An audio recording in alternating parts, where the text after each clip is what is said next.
Everyone talks about the Slumber Party Massacre, but what about the Sorority House Massacre? I mean, granted, the former series gained a bit of extra historical notoriety for being an entire franchise written and directed by women, but SHM has that too, or at least for the first chapter.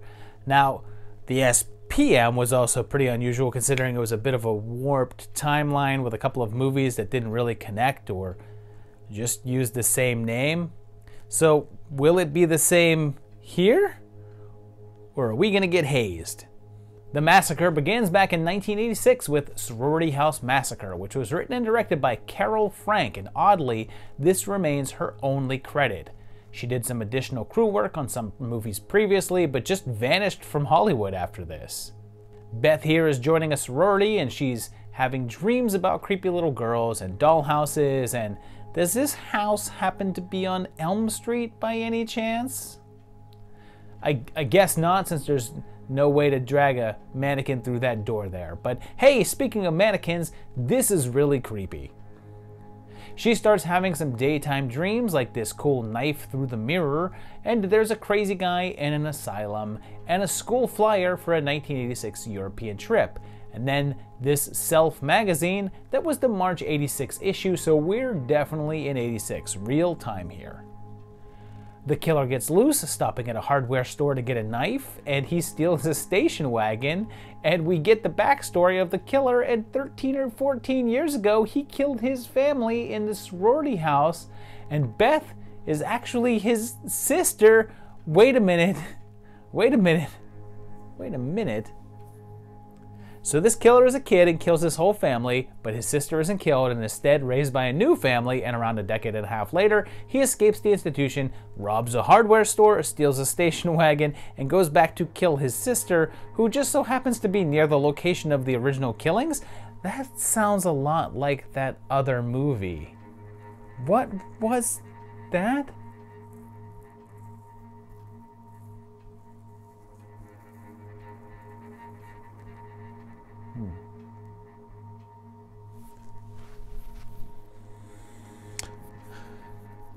Oh yeah, Frayed.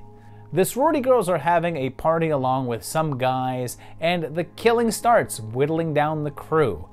I guess mainly this is one of those suburban neighborhoods that's completely soundproof, like no one is able to hear the screaming and yelling and glass breaking. There's a quick flash of a letter with a postmark that confirms we're set in March of '86, and in a final face-off, soon only Beth is alive, and she's able to stab Bobby and kill him. Quick note, the woman on the box art isn't actually in the movie, but it's Susie Slater, most known for that scene from Chopping Mall. You know the one. So 4 years later, it sort of got a sequel in 1990 with Sorority House Massacre 2. Carol Frank didn't return to direct this one because, as stated before, she didn't return to direct anything, and this was instead directed by Jim Wynorski, so expect boobs, and fun, but probably more boobs. So you have 5 girls buying up an old sorority house, including Melissa Moore, who I most know for that scene from Repossessed. You know the one. Apparently 5 years ago, Clive Hochstetter killed his whole family there, which is why the price was so cheap, and their creepy neighbor, Orville Ketchum, tells the Hochstetter story, and here's where this gets weird.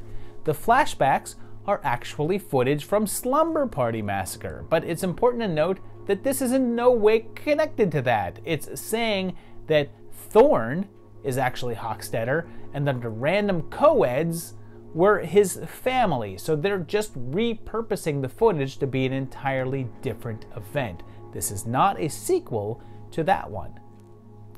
They find a Luigi board in the basement, and there's 2 cops on the job, and the girls take a shower in one of those Wynorski classic showers that don't have a curtain, and maybe you're noticing that this has nothing to do with the first movie at all. No story points, no characters, no nothing. And that's because it is not connected. The story goes like this. Wynorski asked Roger Corman's wife, Julie, if they could shoot on some sets that his studio just had available. She said yes, under the conditions that they were out of town, that the Roger Corman didn't find out about it. So they shot this film under the title Jim Wynorski's House of Babes, Quick and Quiet. But Roger found out about it anyway, and when he saw the film, he thought it was great and wanted to release it, but figured he could sell it better if it were a sequel, so they just tacked this Sorority House Massacre name on it. The girls start getting killed off, and for no reason at all, there's an extended strip club scene featuring the infamous adult star Savannah, and Ketchum shows up at the house, so they kill him. Like, they stab him, choke him, and then drown him in a toilet. But it turns out that it's actually Jessica, and she's possessed by Hochstetter.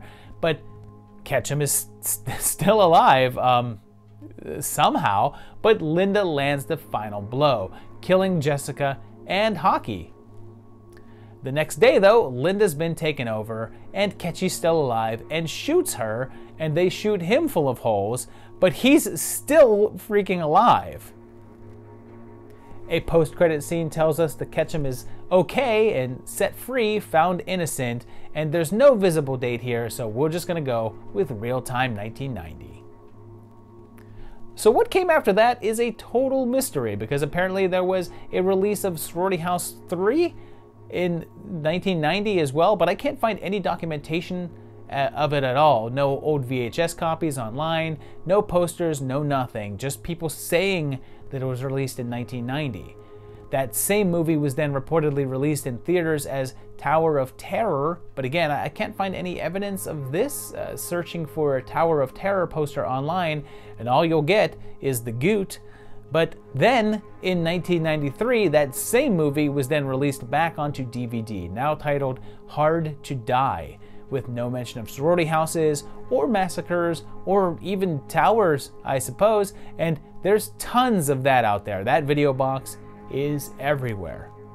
So I went to the source, and Mr. Wynorski himself said that this was produced afterwards, after Roger Corman saw the previous film and asked him to make another one. He states that as far as he knows, this film never went out as Sorority House Massacre 3, but it did get released overseas as Tower of Terrors, but not in the US. Over here, it was only ever released in 1993 as Hard to Die. He also said that both films were shot in 7 days, and this one was filmed on the leftover sets for a movie called Corporate Assets, which was never actually released. It starts with two very familiar looking girls, but aren't they dead? And well, they have different names now, so they're clearly new characters, because in fact, all of the women from the last film are in this one in new roles. Like this girl was a stripper in the last one. So maybe this isn't even a sequel. Maybe this is just a different movie with the same actresses. But no, our boy Orville is here, and his name is the same, and he's the janitor at this building. They say he was previously involved in a sorority house massacre a few months ago, so we're a very short time after part 2. But he says it's been almost a year, so a little more than a few months. But wait, he talks about Hochstetter killing them, and the flashbacks are actually to Slumber Party Massacre again, which is fine because that's the original Hochstetter murders, but those were supposed to be 5 years earlier, so it's really weird. It's like they're talking about the last movie's murders, but he's talking about the original ones or something. Forey makes a cameo, and Tess calls Walter Paisley, and you can imagine my disappointment when it wasn't Dick Miller. So they get delivered a package and open it, and you know they did this in the last one, I didn't mention it, but they have the silliest squeaky sound effects when the girls are showering. Now, I can't really show you the scene, but just listen to this.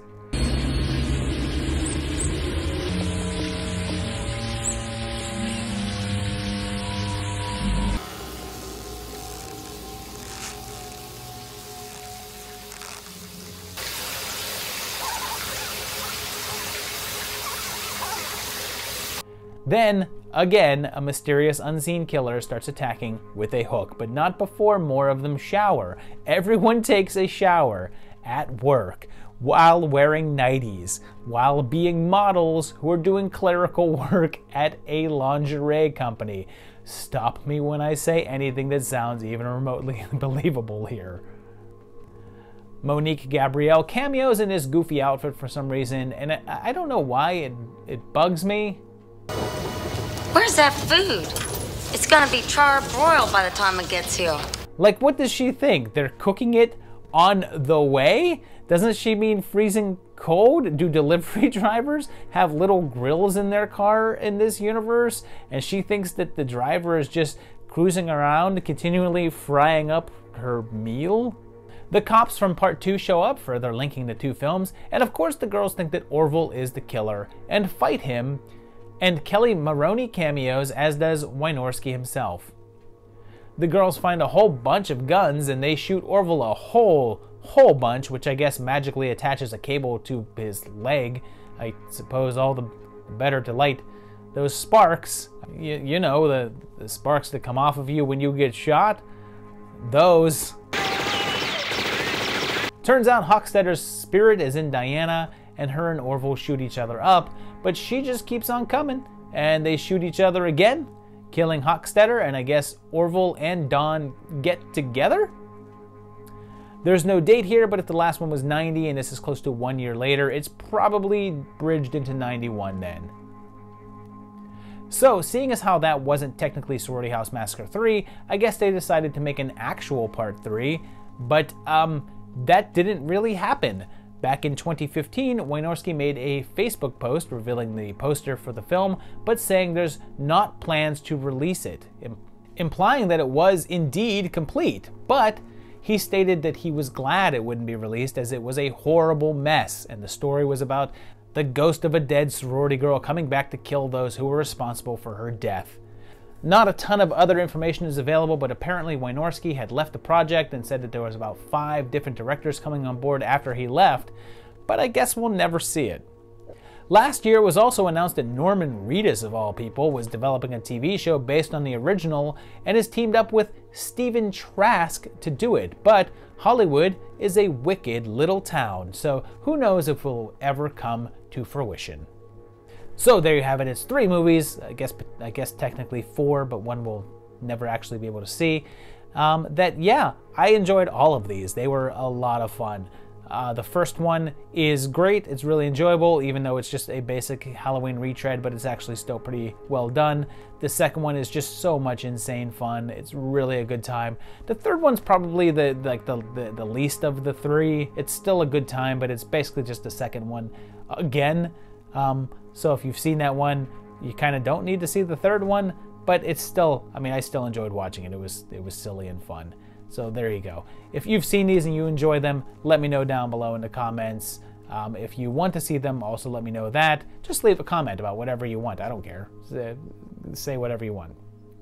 Anything. Except don't be a jerk.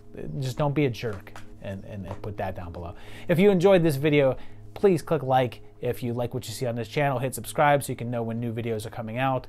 And if you also want to, go check out my Patreon page at patreon.com/movietimelines, and you can help to support and contribute to this channel. I know I would certainly appreciate it. These guys do that. They are my patrons, and they are pretty awesome. And I thank them for helping to support me, and I thank you guys for watching these videos, and we'll see you very shortly for another great one. Thanks a lot, guys. Bye-bye.